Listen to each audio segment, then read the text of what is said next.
5 qism. Oliy maktabga o'tganligimdan malla emas, yurt ahlimi xush bo'lgan edi. Opam dadamlar shu kundan boshlab mening oliy maktabga menish tayyorligim tushgan edi. Meni kinolardagi bagzallarda kutib, biror ishqimi solmaydi. Kuyimjon opam ko'nglim xolgan tomoqni erinmay etib beradi. Ko'zni yumib boshqacha orliqda oliy maktabga menish vaqtim kelib qoldi. Oliy maktabga berishni o'ylasam, quvvatli xush bo'lardim. Lekin japokesh ota-onamga asla qiyolmaydim. Uydagilar meni cho'ng shaharda ezib qolmasin deb ansirdimi yoki akamning mushbonida Urumchini ko'rib kelsin dedimi? Akamni meni maktabga olib qo'yishga topiladi. Akam men bilan maktabga birga kelib, maktabimni ko'rib, meni o'rinlashtirib bo'lgandan keyin Urumchida bir kun turib qaytib ketdi. Bu yerga kelib uzun o'tmayla uydagilarimni seg'inmoqda edim. Hadisli dadamning qadoq bosgan qo'pol qo'llari bilan qo'limni tutib turib, "Balam, o'qish fursatini qadrlab yaxshi o'qigan. Puldan qisilib qolsam degan. Seni oxirigacha o'qitma" degan gaplari quloq tubimdan ketmaydi. Dadam opamlarning vaqtsiz oqargan sochlari, egilgan bellari, yuzlariga tushgan qo'riqlari ko'z oldimga kelganida ko'zim namdilatdi. Bularni o'ylagan sari texmi tirishib o'qishga bel bog'laydim. Parizat bilan Urumchiga oldi-keyni bo'lib, hafta farq qilib kelgan edim. Uning maktabiga necha ko'cha avtobus olmishib borg'ili bo'ladi. Tunji oram kuni ko'rishib, cho'ng shaharni birga aylanib ko'rmoqchi bo'lib, uningga telefon qildim. Parizat, yaxshi turibsiz? Urumchi kun oldingizmi? Har holda yaxshi, Anqar. O'zingiz-chi? Yaxshi turibsiz?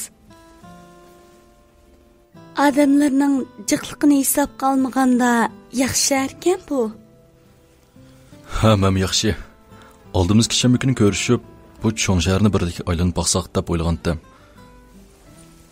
Ha, ma'qul. Undaqda maktabning boshqa o'rlashtirishi bo'lmasa, shuna qilaylik.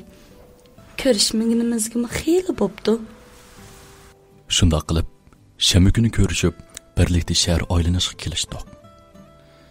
Shanba kunimi keldi. O'zimni bir qurt tuzashtirib bo'lgandan keyin Parizatga telefon qildim. "Ha, Parizat, yaxshimi?" Yaxshi, o'zingiz-chi? Men yaxshi turdim. Maktabingizdan boshqa o'rlashtirish qilmaganda? Yo'q, boshqa o'rlashtirish qilmadi. Undaqda maktabingizning oldiga boray. Aylanib kelamdoq. Ma'qul. Nat ko'rishimiz? Men bu shaharni ancha bilibmi ketmadim. Sizdan nat ko'rsak bo'lar. Yataqdoshlarim Qiziltog' bog'chisining gapini qilyotadi. Undaqda Qiziltog' bog'chisi oldiga ko'rishaylikmi? Men tayyorligimni qilib bo'p, shu yerga boray. Ha, ma'qul. Sizni shu yerda saqlaymanmi? Shundoq deb telefonni qo'ydimda, bir o'ttir yoshlar kishidan Qiziltog' bog'chisi qandoq bordiganligimni so'radim. U kishi bir necha liniyali ko'cha avtobusini deb berdi. Men yanıla topolmay qilishdan ansirab, taksida berishni muvofiq ko'rdim. Taksi uzun o'tmayla bir bekat oldida tushirib qo'ydi. Bekat turib, Parizatning taqozolik bilan saqlamoqda edim. Yo'ldan o'tayotgan odamlar, mashinalarning ko'pligi menimni oylantirib etdi. Yana tehi onda-sonda kindiki, do'mbisini o'chib qo'yib kiyingan qizlarga uchrab qoladi. O qizlarga qarab hayron bo'lmoqda edim. İçimde qanday qizlardi bu deb o'ylamoqda edim. Bir chaqda bir ko'cha avtobusdan Parizat tushib keldi. Cho'ng shahar uningga yarashdimi qandoq, u burunga qaraganda texmi chiroyli bo'lib ketganda qilyotdi. Biz yonma-yon Qiziltog' bog'chisiga qarab mandiq. Uningga bugun uni yaxshi ko'rganligimni, uning bilan muhabbatlashish xiyolimning borligini aytmoqchi bo'ldim. Bog'chaga kelsak, odam bekli ko'p edi. Bekirek qo'ltiqlashib olgan. Qo'l tutishib mengishgan mandimandlik yoshlar ko'p edi. Parizat ikkimiz o'yan mengib, bu yon mengib, oxiri bir kichik yo'l bo'yidagi o'rindiqda o'ltirdik. Uningga nadan gap boshlashni, qandoq talab qo'yishni bilmay o'tdim. Yenimizda bir juftlar sherin söýüşmekte edi. Nadan kelgan jüretken tuyuqsizlik Parizatning qo'lini tutdim. Parizat xijillikdan yeriga qarab oldi. gelimni qirib qo'yib, gapimni boshladim. Parizat, o'zingizmi bilasiz, tunishqinimizga xeyli bo'ldi. Bu jarayonda bir-birimizga yaqindan yordam qilishib, ko'nglimizga azor berishmay, yaqin o'tib keldik. Siz bilan yuz ko'rishmasdan yaqinlik ovozingizni anglab, sizni yoqtirib qolgan. Necha qatim qalbimdagi so'zlarimni aytay deb o'ylagan. Shu o'rganishimizga ta'sir bo'lib qolmasin dedim. İkilimizga tirishchanlik va qalbimizga orzu-armonlarimizning turishkisida bu sharga o'qish keldik. Rostini aytsam, sizni yaxshi ko'rmay Parizat. Bundan keyin texmo ijlinoq o'tishimizni umid qilaman. Agar xohlasangiz yurib qolsak, meni javobsiz qo'ymasangiz. Ehtiyot bilan shundoq deb Parizatning ko'ziga iltijo bilan tikildim. Anqar, bu siz... Parizat yerga qarab oldi. Bu mening tunji qatim bir qizg'in muhabbat izhor qilishim edi. Qandoq Parizat? Meni ma'qul ko'ramsiz? Men o'ylashib baqay Anqar. Ma'qul Parizat. Javobingizni kutaman.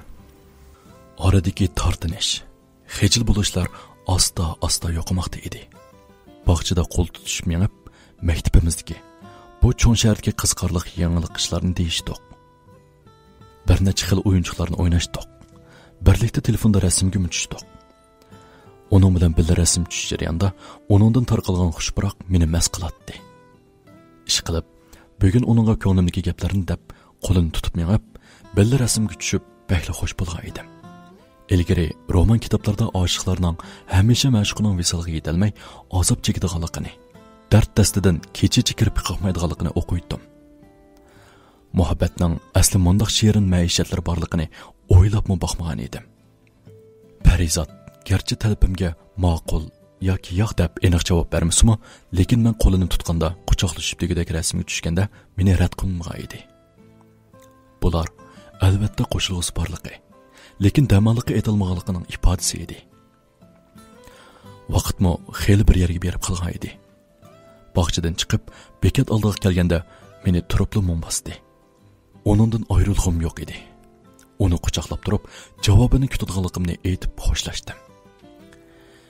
Maktabga qaytib kelib, yotoqqa kiribla yostiqqa yo'langanimcha xiyolga botdim. Yerim kecha. Ko'zimga uyqu kelgandek emas. Parizatga telefon qilib yoki undidorga gap qilib, mo'ndishay deb o'yladim-yu, jur'at qila olmadim. U javob bermay turib, oldiratmasligim kerak edi. Oradan necha kun o'tib ketdi. Onundan sadomi yo'q. Kunlarim uning javobini kutish bilan o'tmoqda. Uning talabimga tezroq qo'shilishini shunchalik xohlaydim. Uning bilan birga qo'l tutishib mangan yo'llarni, omoq qiliqlarini to'xtamay eslaydim. Birga tushgan rasmimizni qayta ko'ratdim. Bag'rimga bosatdim. Ashu jonsiz suratdan javob izlaydim. Har kuni kechda o'zimning qachonlarda uxlab qolganimni bilmaydim. Ba'zi kunlari kiyimimni to'liq solmasdan uxlab qolardim. Kunduzi darsmi ancha kallam uchishmayotdi. Juma kuni uni ko'rgim kelib, toqatim taq bo'ldi. Maktabning futbol maydonida xiyol surib o'ldiratdim. Tuyuqsiz undidorim uchur keldi. Uchur men zor bo'lgan Parizatdan kelgan edi. U o'zining qo'shilganligini, o'zining meni yaxshi ko'rdiganligini aytib, bir muncha xat yozgan edi. Yani yurak, gul degandek bir necha ifodalarni qo'shib yo'lgan edi. Men xo'shalligimdan tovlib etdim. Xoli bir joyga berib, onunga telefon qildim. Rahmat jinim, xush bo'ldim. At vaqtingiz bo'lsa ko'rishaylik. Jinim degan bu so'zning og'zimdan qanday chiqib ketganligini o'zim bilmaydim. Bunda chaqirmag'ay kunammaydi ekanman. Asta-asta kunib ketsiz. Yurotqandan keyin shundoq chaqiraveraychi. Maylamsa, 100 qiyinlarga amal yo'q-da. Parizat shundoq degan edi. Har ikkimiz kulib ketishdik.